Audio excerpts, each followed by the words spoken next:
Hello guys, ഇന്നത്തെ ഒരു content എന്ന് പറയുന്നത് ബിഗ് ബോസുമായിട്ട് ബന്ധപ്പെട്ടുള്ള കണ്ടന്റ് തന്നെ കേട്ടോ. അതായത് ഈ പറയുന്ന നെവിൻ കുറച്ചു മുന്നേ ഈ പറയുന്ന അനുമോളുടെ ബെഡിലേക്ക് വെള്ളം എടുത്ത് ഒഴിക്കുകയും അതായത് ക്യാപ്റ്റൻ ആക്കിയതാണ്. അതായത് 3 പേരെ ക്യാപ്റ്റൻ ആക്കിയതിനു ശേഷമുള്ള ഈ കോലാഹലങ്ങളാണ് കണ്ടുകൊണ്ടിരിക്കുന്നത്, മനസ്സിലായില്ല. അതായത് ആകെ കുളമാക്കി വെച്ചിട്ടുണ്ട്.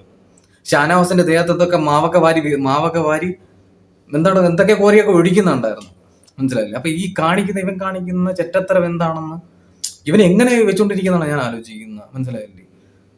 എന്താണ് ഈ ആൾക്കാരായിട്ട് ഭയങ്കരമായിട്ടുള്ള ഈ ഇറിറ്റേറ്റ് ചെയ്യുന്ന, അതായത് ഒട്ടും ഇവനെ സഹിക്കാൻ പറ്റാത്ത രീതിയിലാണ് ഈ ചെറുക്കൻ കാണിച്ചു കൂട്ടുന്ന പല കാര്യങ്ങളും.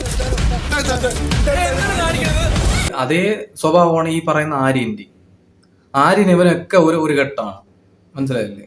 ഇവനൊക്കെ പിന്നെ എന്ത് ഗെയിമാണ് കളിക്കുന്നത് എനിക്കറിയത്തില്ല, മനസ്സിലായില്ലേ. അത് വളരെ എന്താ പറയാ, ഒരു നാഥനില്ല കളരി പോലെയാണ് ഇപ്പൊ പോയിക്കൊണ്ടിരിക്കുന്നത് ബിഗ് ബോസ്. അല്ല, ചോദിക്കാനും പറയാൻ ആരുമില്ല. കാരണം എനിക്ക് തോന്നുന്നു ബിഗ് ബോസിന്റെ ഓമന പുത്രന്മാരാണ് ഈ പറയുന്ന നെവിനും ഈ പറയുന്ന ഈ ആര്യനും എന്നൊക്കെ പറയുന്നത്, മനസ്സിലായില്ലേ. അവരെ ഒന്നും പറയാൻ കണ്ടിട്ടില്ല. അവർക്ക് ടാസ്കിന്റെ ഇടയിൽ വെള്ളം കുടിക്കാൻ പറ്റും ആര്യന്, മനസ്സിലായില്ലേ. അതിനുശേഷം ബാക്കിയുള്ളവർ നിൽക്കുന്നവർക്ക് വെള്ളം കുടിക്കാൻ പാടില്ല, അത് അനീഷിന് അറിയത്തില്ലേ എന്നുള്ള തരത്തിലേക്ക് നിങ്ങൾ കണ്ടിട്ടുണ്ടോ എന്ന് അറിയത്തില്ല.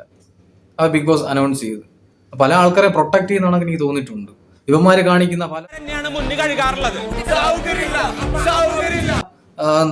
കുറ്റങ്ങളും പല ബിഗ് ബോസ് ആയിക്കോട്ടെ ലാലേട്ടനായിരുന്നാലും വീക്കിൽ അധികമായിട്ട് കുറ്റപ്പെടുത്തുന്ന കണ്ടിട്ടില്ല. ഇവനിങ്ങനെ തലോടി വിടുന്നതാണ് കണ്ടിട്ടുള്ള എല്ലാവരും. എനിക്കറിയത്തില്ല എന്താണ് ഈ പരിപാടി എന്ന്.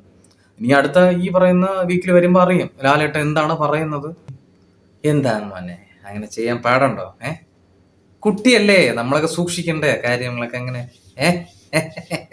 എന്നൊക്കെ പറഞ്ഞിട്ട് അങ്ങ് പോകും, മനസ്സിലായി. ഇതൊക്കെയാണ് നടക്കാൻ പോകുന്നത്.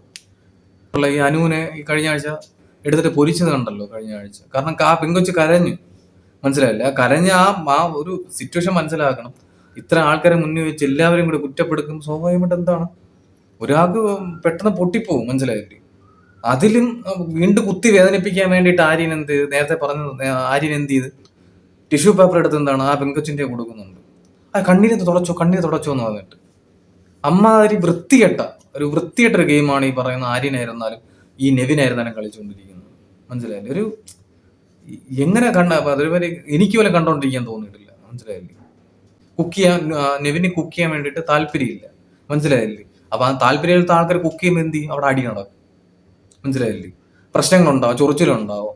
അപ്പൊ ഇവന്മാര് കുക്ക് ചെയ്തിട്ട് ഇത് കണ്ട കോളിന് ഇവരാരും കഴിക്കാൻ തോന്നുന്നില്ല. ഈ ആഹാരം കഴിക്കാതിരിക്കും എന്ത് ചെയ്യും? ഇവർക്ക് ഈ പറയുന്ന എനർജി ഉണ്ടാവില്ല.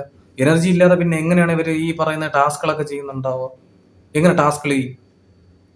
അപ്പൊ നമ്മള് ബിഗ് ബോസ് പറഞ്ഞു ഉറങ്ങാൻ പാടില്ല എന്ന് പറഞ്ഞാൽ മതിയോ? സമയത്തിന് ആഹാരം കിട്ടണം. ആഹാരം കിട്ടി പ്രോട്ടീനും കാര്യങ്ങളും കിട്ടിയാൽ മാത്രമേ ആൾക്കാർക്ക് ഉറങ്ങാതിരിക്കാനും ഈ പറയുന്ന ടാസ്ക് ഒക്കെ ചെയ്യാൻ പറ്റത്തുള്ളൂ.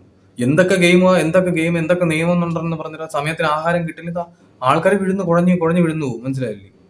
അതൊക്കെ പല ടാസ്കുകളിലും കണ്ടതല്ലേ ഈ പറയുന്ന ആദില കുഴഞ്ഞു വിടുന്ന സംഭവം. അപ്പൊ ആദിലെ കുഴഞ്ഞു നമ്മൾ കണ്ടതല്ലേ. അപ്പം സമയത്തിന് ആഹാരവും കാര്യങ്ങളൊക്കെ കിട്ടില്ലെങ്കിൽ ഈ പറയുന്ന ഗെയിം മുന്നോട്ട് പോകത്തില്ല.